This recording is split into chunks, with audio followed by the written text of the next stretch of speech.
Karena kan ini pilkada one of the most complicated system di dunia ini. Sebentar lagi akan ada pemimpin-pemimpin daerah yang baru akan dilantik. Yang akan dilantik. Tapi akhirnya jadi mundur. Mundur karena ada pertimbangan-pertimbangan. Kemendagri ini 47% efisiensinya. Dan ada banyak yang harus kita ikhlaskan. Perjalanan dinas, kemudian alat tulis kantor, kemudian biaya makan minum, peringatan, upacara, lomba. Sudah akan dimagelangkan ke bupati atau gubernur aja? Semua sekitar 500. Mungkin sekitar 7 hari, Mbak. Wah, 7 hari. Memutuskan menerima atau menolak tawaran dari Kang Emil. Makanya kemudian saya sholat istikharah minta petunjuk. Kang Emil itu udah tiap hari nelponin. Gimana jawabannya? Sekarang menjadi bagian dari sistem, masuk ke Kemenko Infra. So finally you feel what I feel. Welcome to the jungle. Senang banget hari ini teman ngobrol saya, sosok yang sudah kenal dari dulu, sudah pernah hadir di sini juga, tapi kali ini hadir kembali Wakil Menteri Dalam Negeri Republik Indonesia, Pak Bima Arya. Halo. Apa kabar Mbak Mary? Baik, kalau dulu aku manggilnya Kang Bima. Sekarang udah berubah ya, Pak Menteri, Pak Wamen, Nggak Pak usah. Wamen. Sama aja, nggak usah beda. Nggak ada yang beda. Nggak ada yang beda ya. Terakhir kali duduk ke sini kan dulu sebagai Wali Kota Bogor. Ya, sekarang Wakil Menteri Dalam Negeri Republik Indonesia. Dulu saya masih ingat Pak Wali Kota zaman dulu selalu bilang katanya, waduh susah nih ngurusin 1 juta orang dengan berbagai macam pemikiran. Tapi sekarang yang diurus kan bukan hanya 1 juta orang. Kalau dulu 68 kelurahan, 6 kecamatan, sekarang 500 lebih kota kabupaten, 38 provinsi. Wow, oke. Terus gimana? Kalau dulu aja pusing ngurusin 1 juta orang, sekarang apakah pusingnya berkali-kali lipat juga? Untungnya 10 tahun itu kan udah latihan. Iya. Jadi agak-agak paham lah mengurusi apa. Tapi yang beda itu sekarang tanggung jawabnya lebih besar. Nggak bisa kita lebih lebih cuek gitu untuk memutuskan sesuatu. Kalau dulu mungkin di Bogor pertimbangannya singkat aja. Kalau sekarang harus lebih hati-hati. Kata-kata kita, lisan kita, apa yang kita sampaikan itu pasti ada dampaknya. Itu bedanya. Tapi ada beda yang satu lagi nih Mbak Mary. Ya 10 tahun itu kan saya jadi orang nomor 1 di Bogor. Nah kalau sekarang saya membantu Pak Menteri. Itu beda banget. Beda banget. Jadi kalau dulu saya seenaknya lah buat jadwal kan. Besok sini, besok sini, besok ini. Kalau sekarang semua tentatif. Semua sementara sampai ada perintah dari Pak Menteri. Baru. Iya. Jadi sulit nggak untuk bisa beradaptasi? Kan kalau dulu berarti kan ngambil keputusan sendiri, jalan sendiri, eksekusi. Dalam arti ya you are the boss gitu. Dan sekarang kan harus mengikuti dan menjadi pembantu, bukan hanya pembantu presiden ya, tapi juga membantu menteri menjadi pembantu presiden. Sulit sih enggak, tapi lumayan lah proses beradaptasinya. Ya karena kadang-kadang kan kita semangat ya. Oke, ada undangan ini. Oke, kita ke sana. Bilang saya bisa datang. Oh rasanya ini perlu diberesin nih. Oke kita gini gitu. Tapi kemudian ada arahan yang lain, kita menyesuaikan, kita ngerem lagi gitu. Jadi adalah fase-fase belajar, tapi it's okay gitu. Saya menikmati proses pembelajaran ini. Betul. Karena di situasi yang baru selalu banyak pembelajaran baru yang pasti membuat kita lebih baik lagi. Wamendagrinya kan ada 2, ada Pak Bima dan juga Ibu Ripka. Bedanya apa nih bagi tugasnya? Bedanya Ibu Ripka lebih fokus kepada isu-isu Papua, karena beliau orang asli Papua, punya pengalaman juga di Papua, dan sangat paham tentang Papua, jadi lebih banyak ke sana Ibu Ripka itu. Kalau tadi perbedaannya berarti dari wali kota sama sekarang Wamendagri harus sedikit lebih ngerem, harus bisa beradaptasi, tapi tanggung jawabnya juga jauh lebih besar, berarti harus lebih hati-hati dari segala macam kebijakan termasuk juga ucapan. Itu kan yang berbeda. Yang sama apa? Yang sama adalah kita berpikir untuk pelayanan publik, itu sama. Kalau dulu bagaimana kita terus memperbaiki inovasi untuk 1 juta warga Bogor, sekarang kita berpikir untuk seluruh Indonesia. Itu sama. Layanan publik untuk kependudukan misalnya, layanan publik di kota-kota, birokrasi, perizinan, kemudahan, itu sama. Jadi gimana caranya warga negara Indonesia itu terlayani dengan baik oleh birokrasinya, oleh pemerintah daerahnya. Oke. Yeah. Sudah lebih dari 100 hari berarti sampai hari ini, 107 hari. Lebih tepatnya. Ya.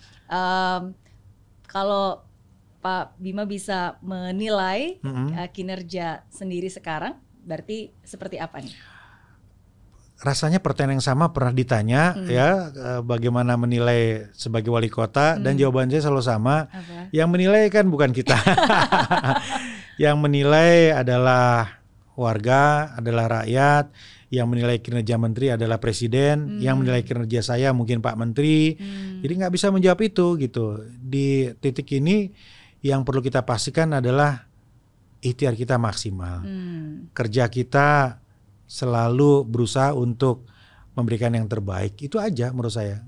Saya nggak pernah terpikir gimana ya saya menilai diri sendiri gitu. Yang penting adalah apa yang diberikan dikerjakan semaksimal mungkin. Kalau nggak selesai ya kita laporkan bahwa Pak ini kayaknya belum bisa Pak gitu. Iya. Mempertanggungjawabkan kepercayaan yang sudah diberikan di tangan ya. Ya, tapi bersyukur sih kalau saya ngelihat kan kemarin juga sempat ada Litbang Kompas tentang penilaian, dan sesungguhnya antusias dari masyarakat, at least menurut yang Litbang Kompas itu kan juga di atas 80%. Persis. Dan kalau kita mengacu ke sana, memang penilaian paling tinggi itu diberikan untuk kinerja di bidang politik. Di bidang politik ya, pemerintahan ya, ini adalah Kemendagri. Ya kalau melihat dari perspektif yang optimis, berarti kerja kita diapresiasi. Ya, kalau lebih spesifik lagi Mbak, itu kayaknya warga itu pasti mengaitkan dengan pilkada dan pemilu. Ya pemilunya lancar, pilkadanya lancar, karena kan ini pilkada one of the most complicated system di dunia ini. Kita berhasil melewati itu dengan tentunya catatan perbaikan gitu ya. Dan publik mungkin mengapresiasi itu, makanya penilaian terhadap kinerja politik itu tinggi. Ya apalagi kalau bukan hajat besar yang bisa kita lewati tadi. Betul, dan kita lewati dengan baik ya. Dan sebentar lagi akan ada pemimpin-pemimpin daerah yang baru akan dilantik. Yang akan dilantik. Harusnya dilantiknya besok 6 Februari. Iya, tapi akhirnya jadi mundur. Mundur karena ada pertimbangan-pertimbangan supaya lebih serentak semua, disatukan lebih efektif. Satu, efektif dan efisien. Yang kedua, nanti kan pilkadanya serentak, pelantikan serentak, artinya mulai masa jabatannya serentak. Jadi prinsip keserentakan itu dapat gitu. Kalau masa jabatannya sama, koordinasi dengan pusat juga lebih mudah lah. Iya. Sudah adakah tanggalnya? Insya Allah sudah ada. Ya. 20 Februari. Tanggal 20 Februari. Ya. Tanggal cantik sih. 20.02. Oh gitu ya. Oh 20.02. Benar juga itu. 20.02. Iya. Tapi sepertinya rencana untuk bisa membuat sinergi, retret, membuat mereka bekerjanya itu sudah ada. Bahkan ada termnya nih, sudah akan dimagelangkan katanya. Iya. Benar ya? Ya, dulu kan kita Kabinet Merah Putih itu 3 malam 4 hari di Magelang. Itu berkesan banget buat kita. Orang melihatnya kan, wah itu gaya-gaya militer. Wah itu buat apa diajak baris-baris gitu. Tapi yang ada di sana merasakan bahwa kita diajari supaya solid dan kompak. Kita dikuatkan patriotismenya, nasionalismenya. Kita juga diarahkan untuk betul-betul bisa membangun chemistry. Karena kan kita ini banyak sekali target-targetnya kan. Kalau nggak kenal, kalau nggak nyambung kan susah. Nah setelah itu kan kita enak gitu. Saya di tingkat wamen, kalau ngontak para wamen itu kan enak sekarang gitu. Itu tinggal kan telepon gitu. Tinggal telepon, tinggal WA gitu. Nggak ribet lah. Itu hasil dari Magelang gitu. Dan kita paham betapa presiden kita itu punya passion yang luar biasa, itu dari Magelang. Nah, kita ingin suasana kebatinan yang kita dapat tuh di Magelang, itu kita bagi juga ke teman-teman gubernur, bupati, wali kota. Jadi bagaimana mereka punya chemistry satu sama lain, dan bagaimana bisa mereka menangkap target-target dari pusat supaya jelas, oh ini loh makan bergizi gratis, ya. Oh ini loh kedaulatan pangan, ya. Oh ini loh masalah-masalah tata ruang misalnya. Jadi biar paham semuanya, penting sekali. Menyamakan visi, menyamakan prioritas juga, dan yang paling penting adalah ya jadi bisa bonding ya, karena kan kerjasama itu penting banget, dan chemistry juga penting banget. Gini aja loh Mbak, perusahaan-perusahaan ini Mbak Mary, perusahaan berapa orang misalnya di sini? 165. Suka outbound? Suka. Setahun berapa kali? Biasa kita ada goal setting setahun 2 kali. Setahun 2 kali 160 orang. Bayangin nggak ini mengelola negara, ya kan? Terus nggak dibangun chemistry, nggak dibangun kesamaan frekuensi berpikir, kan nggak mungkin. Nah inilah cara itu. Oke. Apa yang paling berkesan ketika waktu itu di Magelang retret Kabinet Merah Putih bersama Pak Prabowo? Kita itu bangun pagi ya. Bagi yang orang-orang yang biasa bangun pagi nggak masalah. Tapi yang lucu kan teman-teman yang jam biologisnya itu berbeda. Ada kan yang mulai kerja malam, tidur pagi. Ya, itu lucu lah melihat bagaimana mereka beradaptasi. Paginya tuh jam berapa harus bangun? Jam 4. Jam 4. Jam 4. Iya, 4:30 kemudian udah diarahkan. Setelah sholat itu langsung upacara. Ya, apel, senam. Dan yang gak pernah kita lupakan, kita udah buru-buru pagi-pagi berangkat, ternyata yang pertama ada di lapangan adalah Presiden Prabowo. Gitu. Udah duluan di sana. Udah duluan. Iya. Ya, bagi kita itu, ya itulah, menyatukan antara kata dan perbuatan tuh ya begitu. Ya, diminta untuk disiplin, beliau paling disiplin. Oke. Apakah nanti retret untuk para gubernur dan bupati atau gubernur aja? Semua berarti? Gubernur, bupati, wali kota sekitar 500. 500, ya. Oke. Cukup ya tempatnya ya? Sekarang sedang disiapkan. Mudah-mudahan cukup. Ya ada penyesuaian lah. Kan dulu tendanya itu 1 tenda 1, sekarang mungkin 1 tenda bertiga. Iya. Cukup lah lebih dari 3. Karena kebetulan saya juga sempat diundang dan sempat nginep di sana juga untuk acara DPR. Itu bagus banget loh, tendanya besar. Kan ada ruang tamunya di depan. Ruang tamu. Nah, ruang tamu itu bisa disulap jadi tempat tidur juga. Betul. Kan? Tempat tidurnya pun yang di ruang tempat tidurnya pun juga besar itu juga. sesungguhnya bisa besar. Bisa 2. 2, tapi kalau agak dempet dikit sesungguhnya 3, 4 masih bisa tambah lagi. Iya, bisa. Jadi masih bisa lah ya. Berapa hari kira-kira rencananya? Mungkin sekitar 7 hari, Mbak. Wah, 7 hari. Ini udah dipadatkan. Lebih lama dong daripada menteri-menterinya. Tadinya rencananya lebih. Oh ya? Iya. Cuman mengingat banyak pertimbangan, harus terus bekerja, kemudian memasuki Ramadan, maka kita persingkat. Oke. Kenapa sebanyak itu ya? Emang apa yang harus dipaparkan? Jadi gini loh, Mbak. Adalah tradisi bagi kepala daerah yang baru itu dilakukan pembekalan.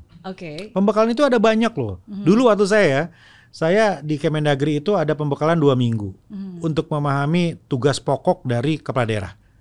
Karena kan nggak semuanya berlatar belakang politik. Iya, betul. Ada yang artis, ada kiai, gitu ya, ada pengusaha. Jadi pembekalan dasarnya di Kemendagri. Kemudian ada lagi di Lemhanas, bicara tentang geostrategis, ketahanan nasional, wawasan kebangsaan. Itu bisa 1 bulan di Lemhanas. Gitu. Jadi ada beberapa fase pembekalan dan ini disatukan.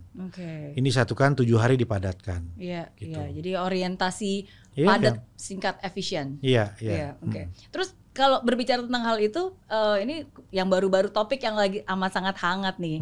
Sesungguhnya kan banyak juga orang yang sudah tahu bahwa anggaran Pak Prabowo juga di kabinet sekarang ini anggaran juga dipangkas dan pangkasnya cukup luar biasa. Apakah ini mengganggu kinerja atau apa yang sudah direncanakan di Kemendagri? Pasti banyak penyesuaian dilakukan. Kemendagri ini 47% efisiensinya.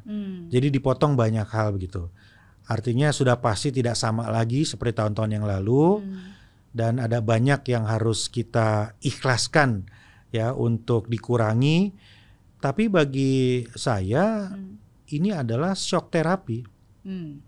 Bahwa presiden serius loh. Bahwa presiden sungguh-sungguh loh. Nggak main-main loh dengan uang rakyat. Kan beliau selalu sampaikan intinya ya, uang rakyat harus kembali ke rakyat. Penerimaan ditingkatkan, pengeluaran dibuat lebih hemat gitu. Dan hemat ini bukan basa-basi. Ya, tapi beliau betul-betul pretelin. Kan ada tim khusus dari Kementerian Keuangan untuk membedah sektor-sektor mana, bidang-bidang mana yang nggak masuk akal. Kan banyak itu, perjalanan dinas, kemudian alat tulis kantor, kemudian biaya makan minum, peringatan, upacara, lomba, itu banyak sebetulnya. Jadi saya tahu betul lah ya sebagai ketua APEKSI ya bagaimana banyak teman-teman di daerah yang masih belum sepenuhnya memaksimalkan uang rakyat itu kembali ke rakyat. Jadi banyak dialokasikan untuk hal-hal yang belum rasanya ya belum maksimal begitu. Dan efisiensi ini lewat instruksi Presiden nomor 1 2025 ya bisa kita tangkap pesannya adalah itu. Nah, kalaupun kemudian misalnya ternyata wah gara-gara efisiensi dampaknya ini, dampaknya itu, mari kita lihat. Pasti akan ada evaluasi ke depan gitu. Yang penting kita jalani dulu semangatnya, kita tangkap dulu pesannya, efisiensi besar-besaran, tapi tetap kita harus pastikan ada pelayanan dasar yang tidak terganggu. Misalnya kalau di Kemendagri itu ada cetak KTP, pelayanan catatan sipil, ya nggak boleh dong itu dikurangin. Orang-orangnya juga tetap. Iya, karena kan butuh cetak KTP, warga butuh. Pemilih pemula gimana? Harus dilayani kan? Itu contohnya yang harus tetap berjalan. Oke. Apakah hal yang sama juga akan nanti diterapkan ke Pemda untuk mereka juga mengefisiensikan pengeluaran-pengeluaran di daerah? Yes. Jadi Kemendagri akan mengeluarkan surat edaran sebagai panduan bagi pemerintah daerah, gubernur, bupati, wali kota untuk juga melakukan efisiensi, menyisir semua dan diamankan dulu yang wajib, program-program yang penting, layanan dasar. Kemudian nanti kita akan beri kriteria dan panduan mana saja. Ya misalnya gini, perjalanan dinas 50%. 50% itu DPRD-nya berapa persen? Eksekutifnya bupati wali kota berapa persen? Kan itu harus jelas juga. Jangan sampai kemudian kata DPRD misalnya, oh itu kan 50% itu eksekutif, potong semua eksekutif, padahal ada juga perjalanan di DPRD. Kira-kira begitu. Jadi ada kejelasan-kejelasan itu yang akan kita sosialisasikan ke kepala daerah. Dan bagus sih tadi kan ada aturannya, ada poin-poinnya ya. Guidelines yang akan menjadi rekomendasi. Tapi tentunya setiap daerah ya mereka punya otoriter sendiri untuk menentukan seperti apa. Oke. 100 hari lebih menjadi Wamendagri, apa tantangan terbesar sesungguhnya?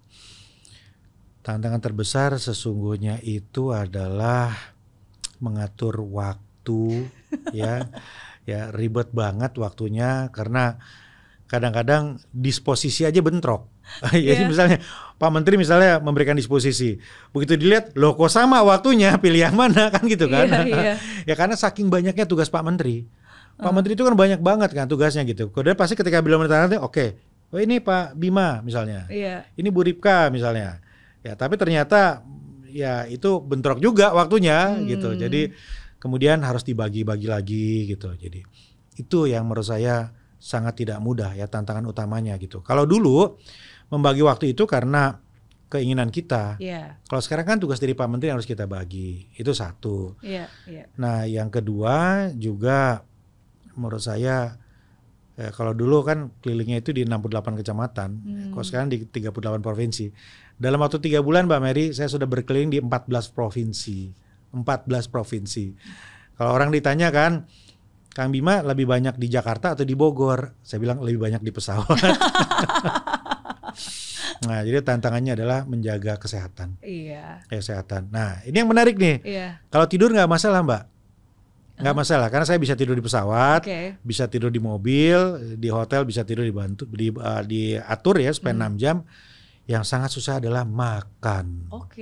Iya. Kenapa susah makan? Iya susah. Lupa karena makan gitu, bukan karena begitu datang disuguhinya lobster, kepiting, ya sate kambing, gitu makanan khas. Pak ini Pak enak Pak, wah ini khas di sini. Tapi kalau kita hajar itu semua. Berat kita, kolesterol naik, asam urat naik, trigliserid naik, kira-kira begitu. Jadi harus membatasi sendiri membatasi, itu juga nggak mudah. Jadi perjuangan sendiri itu, menjaga makanan, menolak tawaran itu perjuangan sendiri tidak mudah. Karena kita harus juga sopan menghargai yang sudah menyiapkan. Pasti, tapi at the same time kita juga harus bisa membatasi. Belum lagi kudapan-kudapan atau snack ketika rapat. Kalau rapat kita ada 6 kali, ya 6 kotak itu kita habiskan. Kemarin di DPR kami rapat 10 jam Mbak Mary. 10 jam duduk, kemudian kopi, snack dan lain-lain. Nah, jadi bagaimana kita berselancar ya, memastikan kesehatan tetap prima di tengah jadwal yang padat, itu juga tantangan tersendiri. Tapi kan untuk seorang Bima Arya, larinya kenceng. Biasa kan memang suka olahraga, memang fit. Oh iya, saya tiap pagi masih olahraga. Iya. Tapi kalau makan itu beda.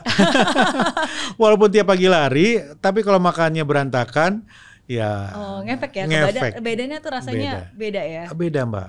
Badan melar, kemudian ada, ya pasti kerasa lah. Kalau kolesterol tinggi, asam urat ya bagi yang nonton ini mengalami nasib yang sama pasti bisa merasakan gitu. Oke.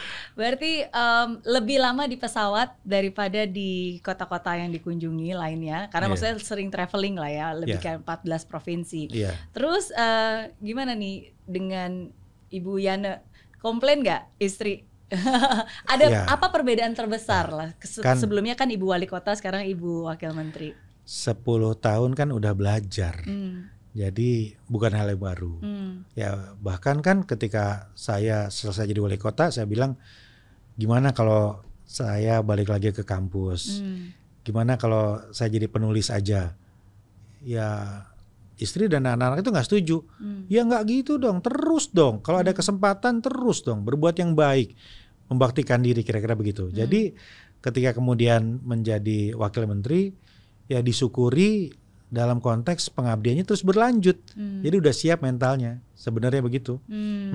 Gimana cara sekarang Pak Wamen membagi waktu? Kan makin sibuk lagi nih. Iya. Dengan keluarga caranya. Sama tipsnya, sesekali kita ajak juga.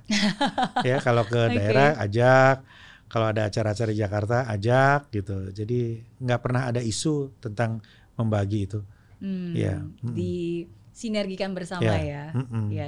Itu saya setuju sih, karena kan sometimes dengan berbagai macam aktivitas bukannya cuma balance life dengan membagi rata, tapi ya mengintegrasikan antara hidup kita. Lagi pula istri saya juga kan sekarang membantu Ibu Tito, Ibu Menteri ya untuk PKK.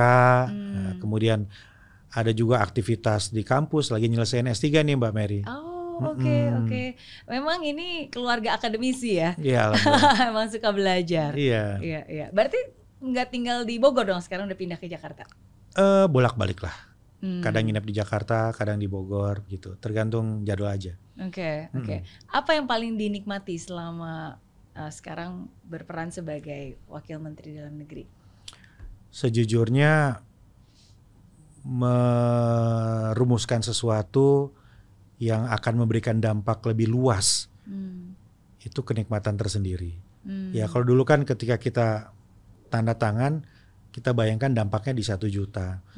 Tapi ketika sekarang kita bersama-sama merumuskan bersama Pak Menteri, itu dampaknya kan 1 Indonesia. Ya, kita minta penghematan, dampaknya 1 Indonesia. Kita minta misalnya kepala daerah untuk fokus kepada bidang ini, dampaknya juga besar gitu. Jadi saya kira itu kenikmatan, itu yang serius ya. Yang agak kurang seriusnya adalah traveling ke 14 provinsi, itu buat saya luar biasa. Provinsi mana yang paling berkesan? Ke Nusa Tenggara Timur, ya tiba-tiba Pak Menteri telepon, Kang, itu tolong ditengok itu yang bencana di gunung di Nusa Tenggara Timur itu di Larantuka. Ya. Siapa itu? Kemudian beliau telepon lagi, Kang, di sana selain ada bencana alam ada juga bencana sosial. Ada desa yang berkonflik di Adonara. Ya, tolonglah ke sana bantu untuk selesaikan. Siapa? Ke sana kita. Jadi bukan saja memastikan penanganan bencana, tetapi juga ada desa yang berkonflik. Kita harus datangi, kita harus ngobrol, kita harus koordinasikan, kita harus pikirkan solusinya. Itu buat saya pembelajaran yang luar biasa. Luar biasa. Kalau boleh tahu, apa sih biasanya yang membuat konflik, khususnya kayak di tempat daerah-daerah seperti kesenjangan itu? Sosial, kesenjangan ekonomi. Ya, hampir selalu ketika ada misalnya peristiwa kerusuhan, pembakaran gitu, perkelahian, itu kalau didalami ternyata economic gap di situ. Ada kecemburuan, ada kesenjangan lah antara kelompok-kelompok yang ada. Jadi akarnya biasanya itu. Makanya solusinya juga nggak bisa instan. Ya udah bangunin lagi rumahnya, nggak bisa. Tapi akarnya harus kita pecahkan. Kenapa nih sampai senjang? Oh ternyata memang perhatiannya kurang ke daerah ini, kira-kira begitu. Berarti nanti mungkin pembekalan ketika lagi di Magelang salah satunya adalah supaya para Pemda semua ini, jajaran Pemda juga bisa menjadi mediator yang baik, bisa berkomunikasi yang baik. Ya, kalau waktunya cukup, karena singkat banget 7 hari ya. Akan ada dari Lemhanas akan ada materi itu ya. Oke. Kalau Kang Bima bisa punya superpower, pengennya punya superpower apa dan kenapa? Superpower?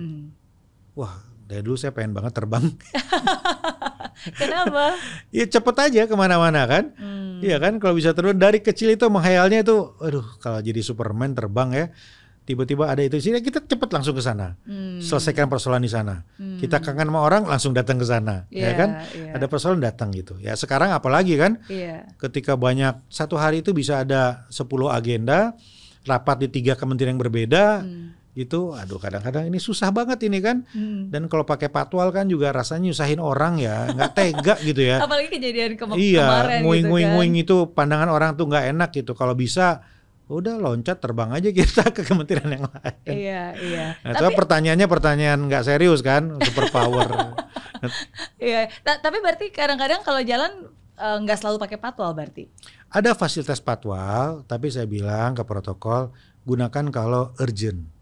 Ya kalau betul-betul dikejar waktu oke. Tapi kalau masih ada waktu ya nggak usah pakai patwal. Dan bahkan masih bisa pakai yang lain. Tadi pagi saya coba naik KRL, kereta. Oh iya? Gimana? Ngukur. Ya dari rumah saya pengen tahu kan. Ini dari rumah kalau naik kereta gimana sih? Karena tim saya ini yang dari Bogor Jakarta ini naik kereta. Dari rumah jam 6 nyampe di kantor 7.58, 2 jam kurang. Itu dari rumah naik mobil online gitu. Kemudian ke stasiun, dari stasiun naik kereta sampai Juanda. Di Juanda jalan kaki ke kantor. Bisa kok 2 jam. Ya, tapi itu dengan catatan waktunya agak fleksibel, memungkinkan. Iya. Tapi sometimes kadang-kadang ya tidak bisa dipungkiri ya, maksudnya kalau butuh efisiensi ya definitely mungkin ada beberapa alternatif lain yang jauh lebih cepat berarti. Iya, ya itulah. Jadi menurut saya fasilitas itu juga kondisional.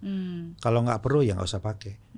Tapi kalau darurat gitu, misalnya dikejar di Mary Riana Podcast harus on time karena udah telat sejam, kita pakai juga. Iya. Thank you loh, terima kasih. Padahal sibuk banget, padat banget hari ini. Tadi udah janji. Abis meeting juga kan? Iya. Thank you for making the time. Iya, sama-sama. Seperti biasanya di podcast ini saya selalu memberikan 5 nama tokoh politik. Sebelumnya saya udah pernah tanyakan, tapi kali ini saya ingin menanyakan nama yang berbeda. Beda ya? Minta komentarnya, berarti ya. Siap. Yang pertama, Pak Prabowo. Patriotik, visioner, berani.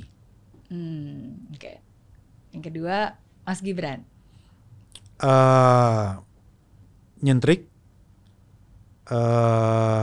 muda, inovatif. Yang ketiga, Pak Tito Karnavian. Cerdas, patriotik, humanis. Kayaknya yang berbackground militer tuh patriotik ya? Rata-rata ya. Oke. Yang keempat, Pak Zulkifli Hasan.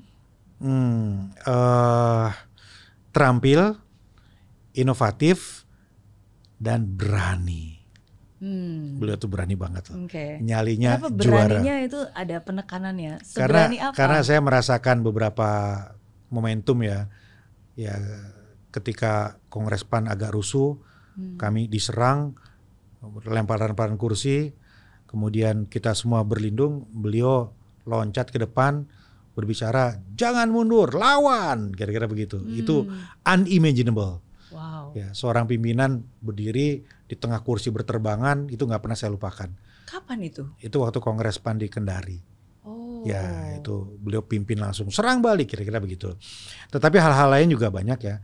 Beliau mengambil langkah-langkah berani demi partai, walaupun kontroversi, rekrut orang gitu. Merekrut Sekjen Eko Patrio menurut saya berani. Keputusan yang tepat. Kan nggak lazim, Sekjen partai kan biasanya politisi, aktivis. Ini kan latar belakang Mas Eko dari selebriti. Tapi itu top. Itu out of the box. Ya, di saat banyak yang lebih senior misalnya, di saat yang lain itu aktivis juga sangat layak, tapi ketum Bang Zul ini mengambil langkah yang lain. Itu menurut saya berani. Kenapa itu menjadi keputusan yang tepat? Karena partai butuh adaptif. Ya, politisi itu kekurangannya ada seringkali kurang lentur, kurang adaptif dalam membaca kecenderungan yang ada, pemilih maunya apa, rakyat maunya apa, kan gitu. Oke. Dan itu terbukti sih sesungguhnya, karena kan kalau pas lagi kemarin pas lagi Pilpres ya, kan ada banyak kampanye. Tuh yang sampai terngiang-ngiang sampai sekarang lagunya pan gitu kan. Itu Mas Eko Patrio. Itu Mas Eko Patrio yang buat. Bener gak? Dan banyak hal-hal dalam partai yang baru itu gagasannya Mas Eko. Ya memang kadang-kadang dibutuhkan keberanian untuk mengambil keputusan yang berbeda dari yang sebelumnya. Ya, karena kan kalau nggak ada perbedaan, ya nggak ada perubahan. Walaupun resiko berarti ya. Oke, 4 sudah, yang terakhir Pak AHY. Humanis. Ya. Mohon maaf, tapi saya ingin satu kata, lovable Mas AHY itu. Jadi orang-orang itu sayang lah sama beliau itu. Yang ketiga, saya harus kembali lagi katakan patriotik Mas AHY. Ya, dan satu lagi setia kawan. Ya, beliau itu kalau sama teman tuh luar biasa. Nggak pernah berubah dari dulu. Gitu.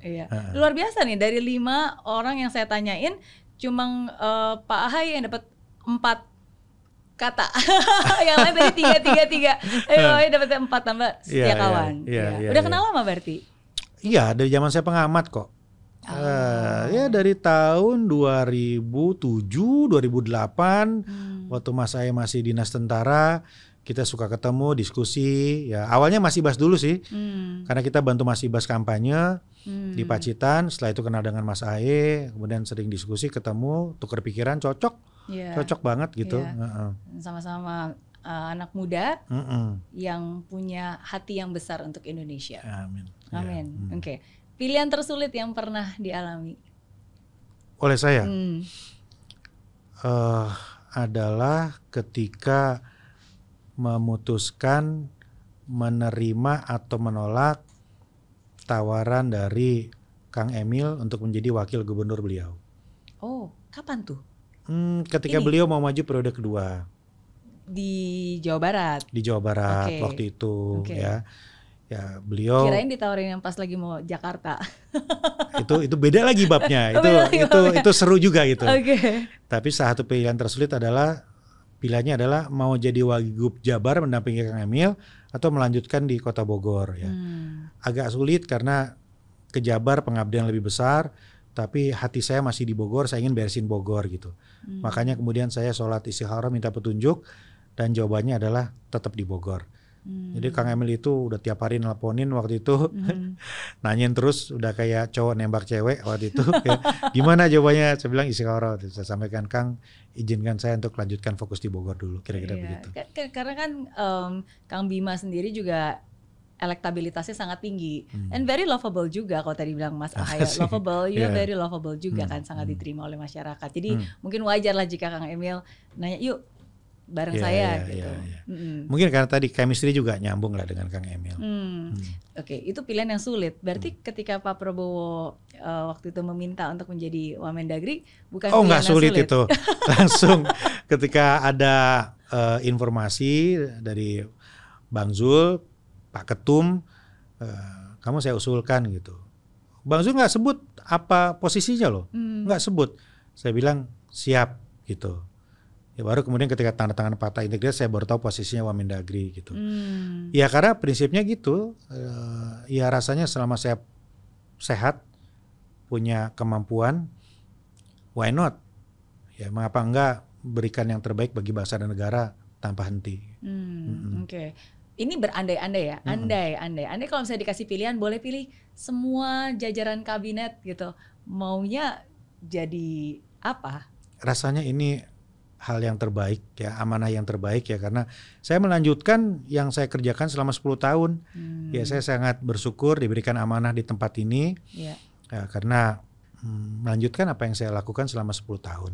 Ya, memikirkan yang terbaik bagi pelayanan publik. Iya, dan sesuatu yang memang sudah dilakukan dengan baik di Wali Kota Bogor pada saat itu sesungguhnya juga bisa disosialisasi dan menjadi contoh juga ya. Tukar pikiran juga, tukar ide. Oke, 2 pertanyaan terakhir. Ini berandai dikit tapi nggak usah jauh-jauh. Andai bisa kembali ke masa lalu, nasihat apa yang Kang Bima bilang terhadap diri sendiri sebelum jadi Wakil Menteri Dalam Negeri? Masa lalunya ini kapan nih? Jadi sebelum jadi Wakil Menteri, anggap aja bisa nasihatin diri sendiri. sebelum jadi wakil menteri, kira-kira mau dinasihatin apa? Saya nasihatin ke diri sendiri. Saya akan menasehati diri saya supaya lebih banyak mempersiapkan diri untuk memahami hal-hal baru yang lain. Ya, saya akan harusnya nih lebih banyak belajar lah, lebih banyak baca lah gitu. Karena sekarang ini saya perlu banyak sekali baca. Mbak Mary bisa bayangkan, saya juga sekarang ngurusin irigasi loh, untuk mendukung ketahanan pangan. Saya harus belajar itu tentang sawah, pupuk, hama, masa tanam, gabah kering. Itu saya harus belajar sekarang, gitu. Yang dulu selama jadi wali kota nggak belajar gitu. Nah, jadi kalau boleh mundur, saya siapkan, saya akan baca sebanyak-banyaknya hal-hal lain yang belum saya kuasai. Ekonomi, sekarang saya bergantian dengan Pak Menteri memimpin rapat koordinasi inflasi setiap hari Senin. Sesuatu yang jauh dari ilmu saya. Ilmu saya kan politik. Ini ilmu ekonomi. Ya, inflasi dengan hal yang detail. Kenapa ini bisa inflasi? Angka ini datang dari mana? Yang menyumbang inflasi terbesar kenapa? Kenapa bisa deflasi gitu. Jadi kalau boleh menasihati sendiri, Bima baca lagi, belajar tentang pertanian, belajar tentang ekonomi, gitu. Kira-kira begitu. Oke.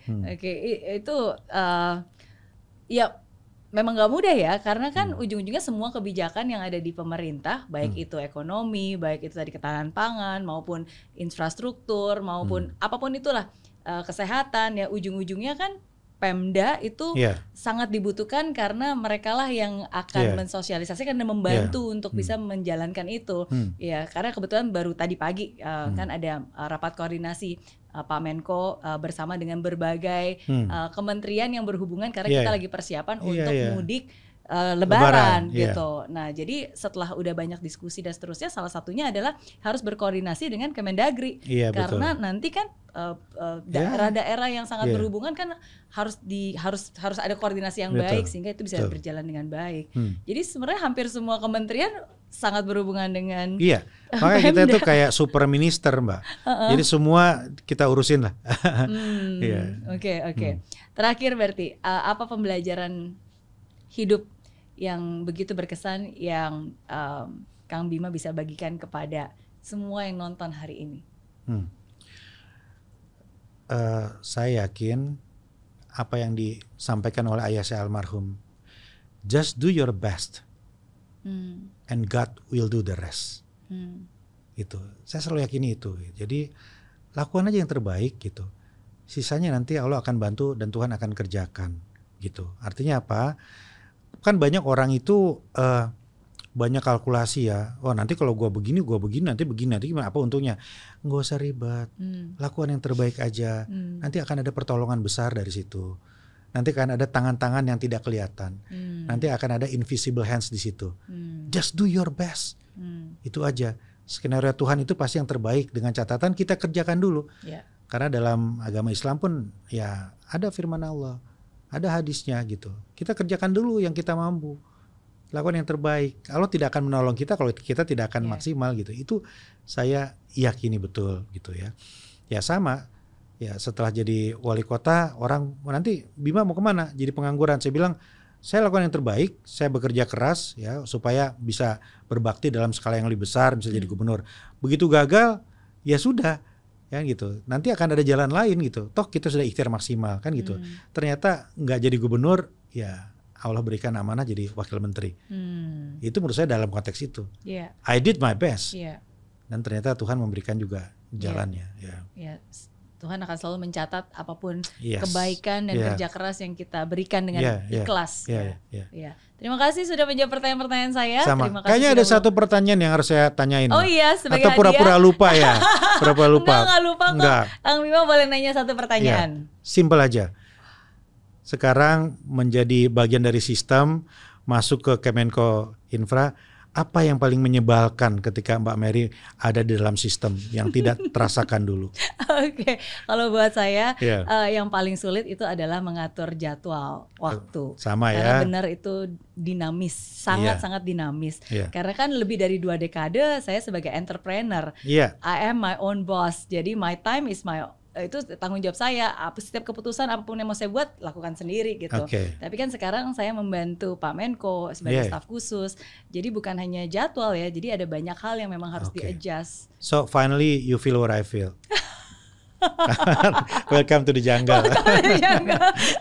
Tapi kita tetap optimis loh, selalu memberikan yang terbaik karena kalau Pak Prabowo aja optimis, semua kita harus optimis. Thank you, terima kasih.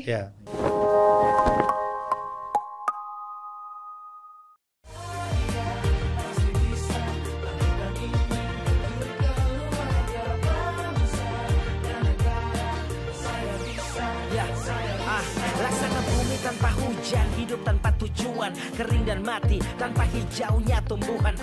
Demikian kalau mimpi tak kunjung terjadi.